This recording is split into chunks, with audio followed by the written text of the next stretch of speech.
Salut bien-aimés dans le Seigneur Jésus. Nous vous bénissons de la part de Dieu notre Père, par Jésus-Christ, le seul Seigneur et le Sauveur. Nous voulons partager encore la parole du Seigneur avec vous. Nous voulons principalement toucher la question de la compréhension et l'interprétation des Écritures. Nous avons eu à faire déjà certains enseignements là-dessus, en touchant la question de la loi et de la grâce, la question aussi du il est écrit, savoir utiliser le il est écrit, notamment lorsqu'on est en face de l'ennemi qui essaye de nous faire sortir des voies du Seigneur. Mais nous devons surtout comprendre que la parole de Dieu, ou bien la Bible n'est pas un roman, n'est pas un livre. Et nous voulons ici nous amener à plus de maturité avec le il est écrit, moi j'ai dit, que le Seigneur a utilisé, ou bien vous avez entendu dire, mais moi j'ai dit. Pourquoi c'est capital à comprendre? Parce que la Bible est un livre complexe. Mais cette même Bible nous donne des éléments pour comprendre la Bible. C'est ça qui est assez formidable. Donc nous ne pouvons pas lire juste une partie de la Bible pour comprendre comment nous devons utiliser la Bible. Nous devons lire l'ensemble de l'Écriture, surtout en utilisant Jésus-Christ comme le barème pour savoir comment comprendre la Bible et comment comprendre l'Écriture. Pourquoi nous devons essentiellement écouter Jésus-Christ pour qu'il nous donne la direction pour savoir comment lire la Bible et comment interpréter la Bible, bien comment la comprendre pour notre marche quotidienne. La femme samaritaine dans Jean 4, quand Jésus va révéler sa vie, elle va dire que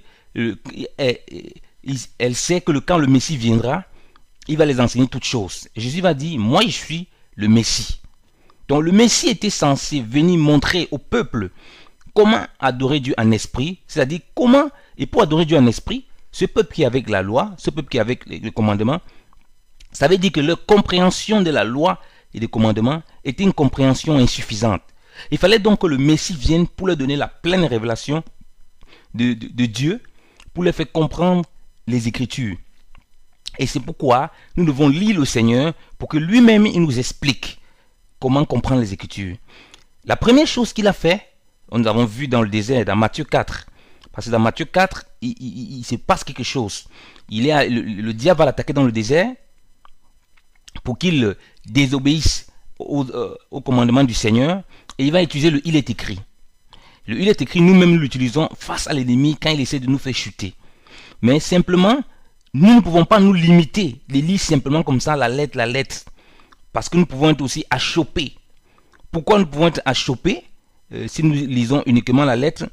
Parce que Jésus n'a pas simplement dit il est écrit. Devant les foules, Jésus disait, vous avez entendu dire que vous pouvez faire ceci, dit ceci aux anciens, mais moi je vous dis. Ça veut dire que Jésus avait une vue beaucoup plus vaste sur l'écriture. Lorsqu'il avait l'ennemi, il est écrit, mais lorsqu'il est devant la foule, ce n'est plus il est écrit de façon littérale. Il donne la substance de la parole afin que les gens y saisissent. Pourquoi? Parce que la loi ou bien l'écriture en général touchait beaucoup, notamment l'ancienne alliance, touchait beaucoup sur les formes, sur les apparences physiques. Lui vient donc pour toucher la question du fond, le fond du problème. C'est pourquoi devant la femme samaritaine, regardez bien ce qui s'est passé devant la femme samaritaine. Lorsqu'on a appelé, pas autant pour moi, pas devant la femme samaritaine, la femme adultère, lorsqu'on a ramené la femme adultère devant le Seigneur, on dit que Moïse, la loi dit qu'il faut lapider. Moïse dit qu'il faut lapider cette femme. Jésus dit que celui qui n'a pas de péché parmi vous, qui jette la première pierre. Vous voyez que Jésus est rentré dans la profondeur des choses. Notamment selon la loi, il fallait la lapider. Mais il les a renvoyés la balle pour qu'ils réalisent le fond du problème. Avant de commencer à pointer les autres, il fallait qu'ils s'assurent qu'eux-mêmes, ils sont en accord avec la parole. Pourtant, la loi, de façon littérale, on ne la voyait pas. Mais si on rentre à profondeur de la loi, Dieu avait dit quelque part qu'on ne devait pas charger nos frères de péché. Donc il devait avoir de la compassion qui ne manifestait pas. Parce que la loi condamne, la loi juge, la loi condamne de façon très sévère toutes les personnes. Donc le Messie était censé donc venir donner la substance de la loi, la substance de l'écriture, pour nous aider à comprendre Dieu et à mieux le servir. C'est pourquoi Jésus dit ceci. Si nous lisons Matthieu 5, une fois qu'il est à l'extérieur et qu'il parle aux gens, il dit ceci, Ne croyez pas, en Matthieu 5, verset 17, ne croyez pas que je suis venu anéantir la loi ou les prophètes, mais je ne suis pas venu les anéantir, mais les accomplir. Jésus dit qu'il ne croyait pas que je suis venu abolir la loi et les prophètes, mais je suis venu les accomplir. Souvent, quand on lit ce passage, beaucoup de personnes, ils disent, Jésus n'est pas venu abolir la loi. Vous voyez, donc on peut encore pratiquer toutes les choses de la loi. Oui, si on essaie de lire de façon charnelle, comme ça, on peut arriver à cette conclusion. Les gens utilisent souvent ça pour justifier, par exemple, pourquoi ils doivent récolter des dîmes chez les chrétiens, pour justifier un agissement qu'ils font conforme à la loi, et non prendre toute la loi. Et donc Jésus dit que je suis venu les accomplir. Et quel est l'accomplissement de la loi? Si nous lisons Romains, bien aimés dans le Seigneur, lisons Romains, pour comprendre bien ces choses-là, lisons Romains 13, bien aimés dans le Seigneur. Romains 13 nous dit ceci. Romains 13 nous dit ceci, à partir du verset 9. Parce que ce qui est dit, tu ne commettras point d'adultère, tu ne tueras point, tu ne déroberas point, tu ne donneras point de faux témoignages, tu ne convoiteras point, et tel autre commandement est sûrement compris dans cette parole. Tu aimeras ton prochain comme toi-même. La charité ne fait point de mal au prochain. L'accomplissement donc de la loi, c'est la charité. Amen. Donc Jésus vient donner une révélation pertinente dans Matthieu 5, 17 que Paul a compris. Paul dit l'accomplissement de la loi, c'est la charité. Donc le but principal de la loi et les prophètes, c'est qu'elle soit accomplie et en révélant la charité, l'amour de Dieu et cet amour qui a été manifesté à la croix. Donc Dieu est venu toucher la question de la profondeur. Or cet amour était caché. Sous la loi, on voit Dieu comme un Dieu violent. Voilà pourquoi si vous lisez la lettre de l'Ancien Testament, vous allez voir Dieu comme un Dieu sans compassion, sans miséricorde, parce que ça touche beaucoup les aspects physiques et non la profondeur des choses de l'esprit où l'amour de Dieu est révélé. Donc ils ne comprenaient pas ces choses. Jésus va les amener à cette dimension pour qu'ils comprennent la profondeur. Donc voilà pourquoi si vous lisez la Bible et beaucoup la lettre, on risque d'être sans compassion. Si on voit quelqu'un qui fait agir autrement de ce qu'on a tendance souvent à penser, ou bien d'aimer selon l'écriture, selon la lettre, on peut vite poser un jugement, on peut vite condamner. Or, ce qui doit nous animer, premièrement, c'est la charité, parce que l'accomplissement de la loi et les prophètes, c'est la charité. Jésus, effectivement, il ne les abolit pas, il les accomplit, il nous met sous la charité. C'est-à-dire que lorsqu'on regarde la loi et les prophètes, lorsqu'on regarde les écrits, tout ce qu'on doit avoir comme substance, qui doit nous remplir, c'est la charité. Et non le jugement, et non la condamnation des bien-aimés dans le Seigneur.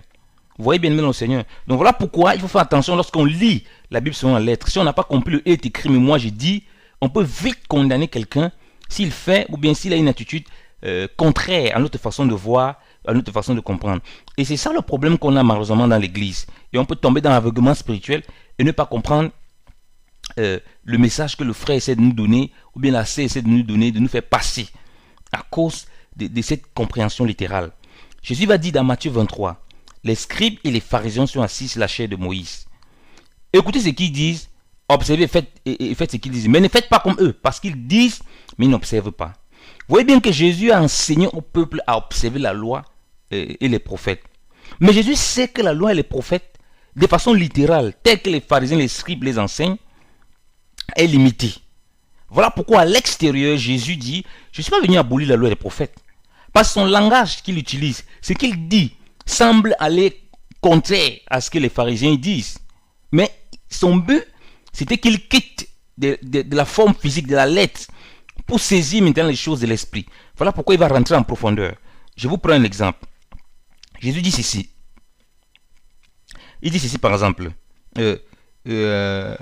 Si nous on commence à partir de Matthieu 5, à partir du verset 27. Vous avez entendu dire qu'il était dit aux anciens, tu ne commettras point d'adultère. Mais moi je vous dis que quiconque regarde une femme pour la convoiter, il a déjà commis dans son cœur un adultère avec elle. Amen. Vous voyez que Jésus rentre en profondeur. Jésus dit que vous avez entendu dire.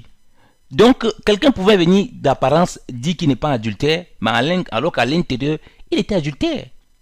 Quand on lit selon la lettre, on peut croire que Jésus en quelque contredit la lettre, la parole de Dieu. Non, il leur donne la substance.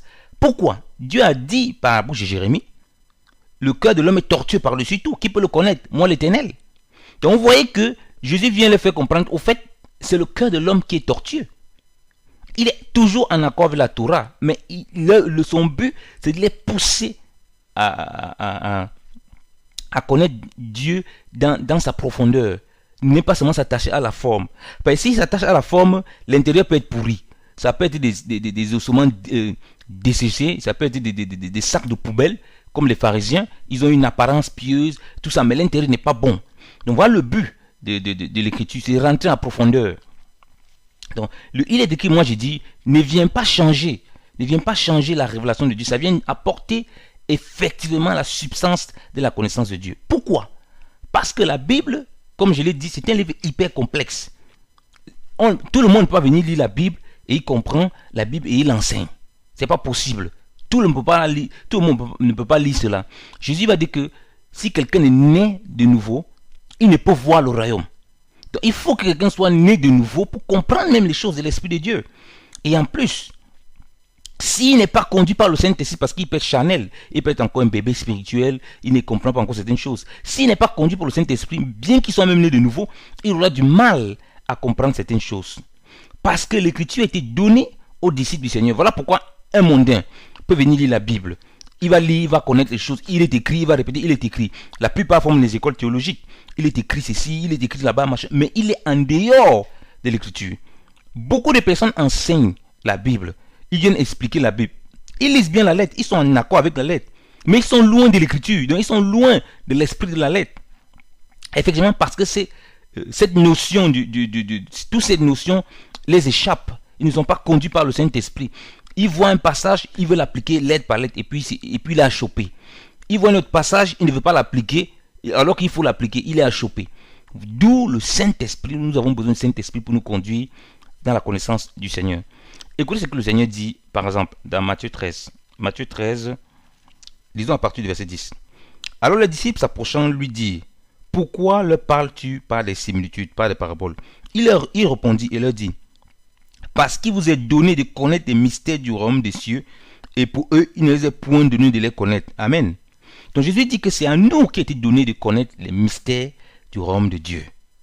C'est à nous en tant qu'enfants de Dieu, à nous en tant que disciples. Pourvu que nous soyons conduits par le Saint-Esprit. Pourvu que nous soyons conduits par le Saint-Esprit pour les saisir. C'est pourquoi on a beaucoup de problèmes aujourd'hui avec certains bien-aimés ou bien avec certaines doctrines. Parce que l'approche de la parole de Dieu, si elle reste la lettre, c'est un aspect. Et qu'on n'est pas spirituel et qu'on ne connaît pas. Il est écrit, moi je vous dis, que vous avez entendu dire, mais moi je vous dis. On connaît simplement certaines choses de façon charnelle. On va beaucoup se créer des problèmes.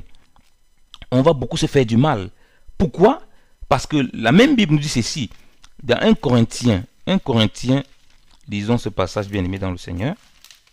Si on lit 1 Corinthiens 1 Corinthiens 2, verset 11. Non, le verset, à partir du verset 10. Mais Dieu nous les a révélés par son esprit. Ok? Lisons à partir du verset 9. Ainsi qu'il est écrit, ce sont des choses que l'œil n'a point vues, que l'oreille n'a point ouïes, et qui ne sont point montées au cœur de l'homme, lesquelles Dieu a préparées à ceux qui l'aiment. Mais Dieu les a révélés par son esprit. Parce qu'il a expliqué le principe au verset 8, lisons à partir du verset 8. Et laquelle aucun des princes de ce siècle n'a connu, car s'ils eût connu, jamais ils n'eussent crucifié le Seigneur de gloire. Mais ainsi qu'il est écrit, sont des choses que l'œil n'a point vues, que l'oreille n'a point ouïes, et qui ne sont point montées au cœur de l'homme, lesquels Dieu a préparé à ceux qui l'aiment. Mais Dieu nous les a révélés par son esprit. Car l'esprit sonde toutes choses, même les choses profondes de Dieu. Car qui est-ce de l'homme qui sache les choses de l'homme, sinon l'esprit de l'homme qui est en lui? De même aussi, nul n'a connu les choses de Dieu, sinon l'esprit de Dieu. Amen. Donc, le principe ici nous fait comprendre, il est impossible pour nous de comprendre les choses de Dieu si ce n'est pas l'esprit de Dieu. Donc, il est écrit, ce que Jésus dit, vous avez entendu dire, mais moi je vous dis, c'est totalement conduit par le Saint-Esprit. Ce n'est pas conduit par la chair. C'est le Saint-Esprit qui révèle ces choses. De telle sorte que, comme ça nous, que ça a été révélé, parce que les gens, ils entendent le son, comme Jésus, les disciples ont demandé dans Matthieu 13, ils entendent le son, machin, ils ne comprennent pas, c'est parabolique, mais il y a quelque chose il veut essayer de comprendre. Mais aux disciples qui sont avec Jésus dans son intimité, il leur donne la révélation de la compréhension de ces choses. Pour qu'ils ne soient pas chopés, pour qu'ils ne soient pas dans l'aveuglement spirituel. Contrairement aux scribes, aux pharisiens, qui répétaient mécaniquement la loi et les prophètes, comme la lettre. Donc, et le but, c'est quoi? C'est de révéler l'amour de Dieu, révéler la personne de Christ. Parce qu'il ne s'agit principalement que de Jésus-Christ dans la Bible. Si vous écoutez un enseignement, cet enseignement ne vous pousse pas à réaliser qui est Christ, à connaître Christ dans tous ses aspects. Vous devez vous poser des questions. Parce que ça peut faire facilement de vous un pharisien. Ça peut faire facilement de vous un scribe. Vous allez commencer à regarder la loi comme les scribes, les pharisiens. Et à juger des frères et des sœurs qui font des choses qui semblent différentes de ce que vous faites. C'est pourquoi Jésus a dit, je ne suis pas venu abolir la loi et les prophètes, je suis venu les accomplir. Parce qu'aux yeux des pharisiens, ils n'observaient pas la loi. Jésus a observé toute la loi, frère. Toute la loi. Les pharisiens l'accusaient à cause de leur mauvais regard, à cause de leur mauvaise compréhension de comment est-ce qu'on accomplit la loi, comment est-ce qu'on obéit à la loi. Donc ils ne comprenaient pas ces choses. Donc le Messie a amené une dimension qui est au-dessus de leur entendement spirituel. Et c'est bien en utilisant ces principes vous avez entendu dire, mais moi je vous dis. Donc il prenait ce qui est écrit et il dit quelque chose qui est conforme toujours à la loi. Par exemple, si on prend prenons un autre exemple pour vous comprendre ce que je dis. Prenons un autre exemple dans Matthieu 5 toujours. Jésus dit ceci. Jésus dit ceci par exemple verset 43. Vous avez appris qu'il a été dit, tu aimeras ton prochain et tu aimeras ton prochain et tu haïras ton ennemi. Moi je vous dis, aimez vos ennemis et bénissez ceux qui vous maudissent, faites du bien à ceux qui vous haïssent et priez pour ceux qui vous coursuent, vous persécutent. Oh, Dieu a dit à Salomon, quand il a demandé à Salomon, demande-moi quelque chose, je vais te donner. Qu'est-ce que tu veux? Dieu dit à Salomon après, parce que tu n'as pas voulu la mort de tes ennemis. Vous voyez que ce que Jésus dit est en accord principalement avec la pensée de Dieu. Si quelqu'un ne veut pas la mort de ses ennemis, il ne peut pas le haïr.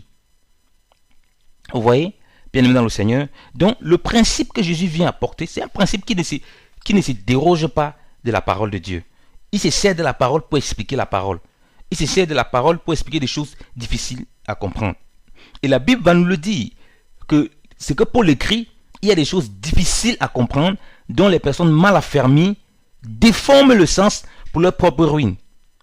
Donc, il y a des choses difficiles à comprendre dans ce que Paul a dit, difficile à comprendre dans ce que Jésus a dit, difficile à comprendre dans la loi des prophètes. C'est clair.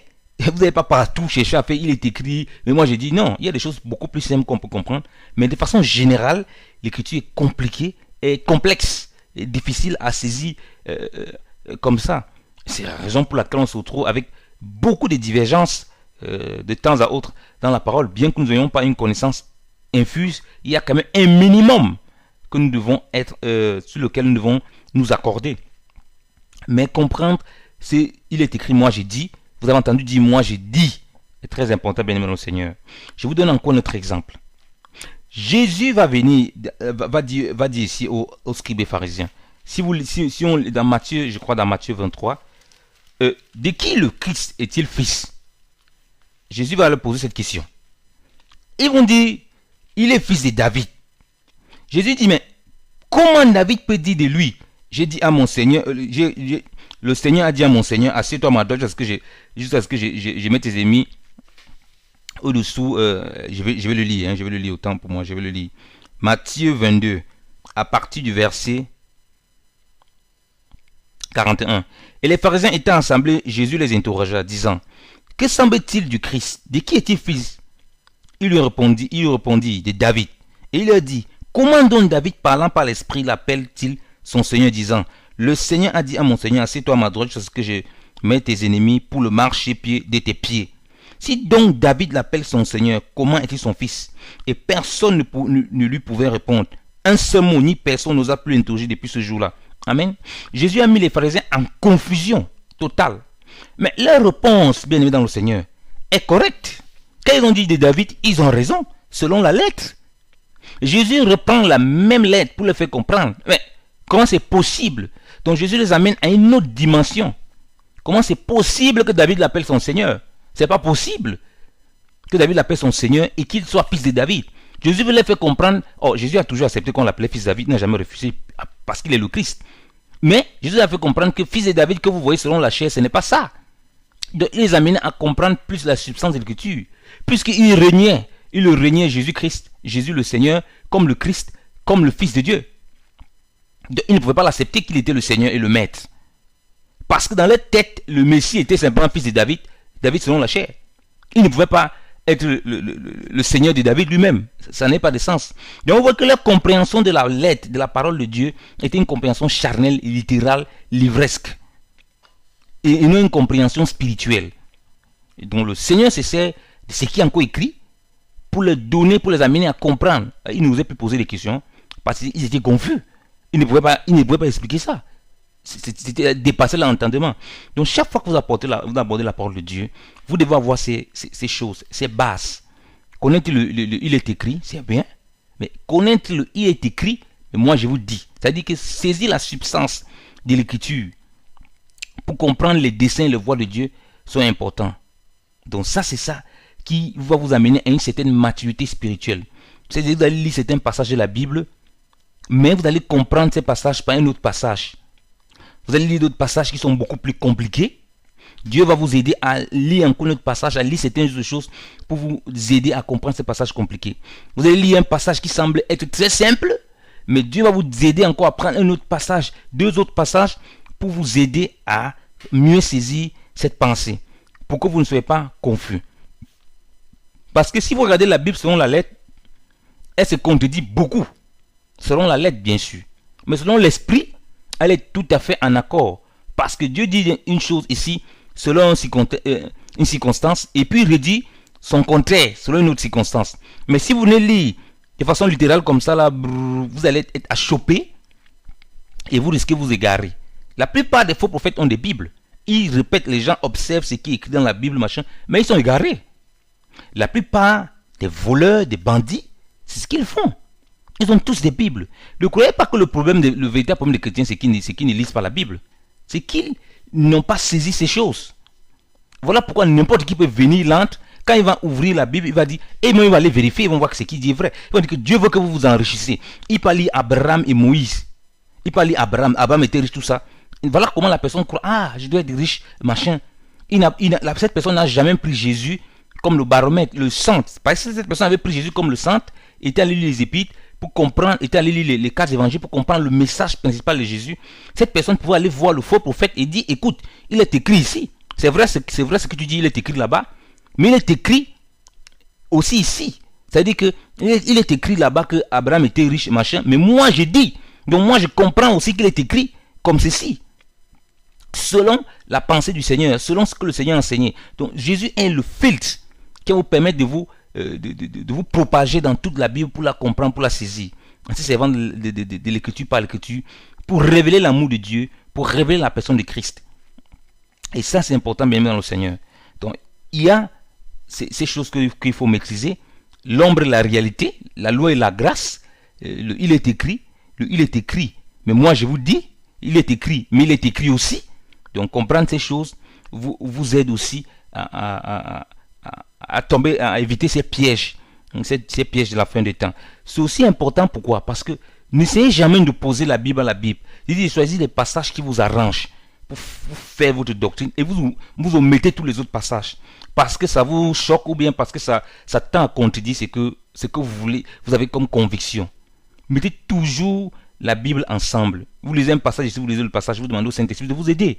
Donc n'allez pas prendre les passages qui vous arrangent selon la doctrine que vous voulez émettre, comme les pharisiens, comme des scribes. Non. Un passage, c'est contraire à ce que vous avez l'habitude de penser. Demandez au Seigneur, il vous éclaire. Et c'est uniquement avec ce principe-ci qui peut vous éclairer. Si vous restez focalisé, non, je crois que c'est comme ça ici, vous n'allez jamais pouvoir atteindre une certaine maturité spirituelle. Donc moi, je vous pousse à la maturité. C'est très important à comprendre. Et nous aurons certainement, sans doute, des exemples encore flagrants lorsqu'on sera dans l'enseignement de certaines choses. Vous allez comprendre que ce principe est inévitable. Ce principe, je l'utilise en tout cas généralement beaucoup quand j'enseigne, quand je partage la parole du Seigneur. Parce que c'est un principe de maturité spirituelle et c'est important pour nous en tant qu'enfants de Dieu. Que le Seigneur vous bénisse abondamment. Il y a beaucoup de choses à dire là-dessus, mais je préfère m'arrêter là. Soyez bénis au nom de Jésus-Christ, le seul Seigneur. Amen.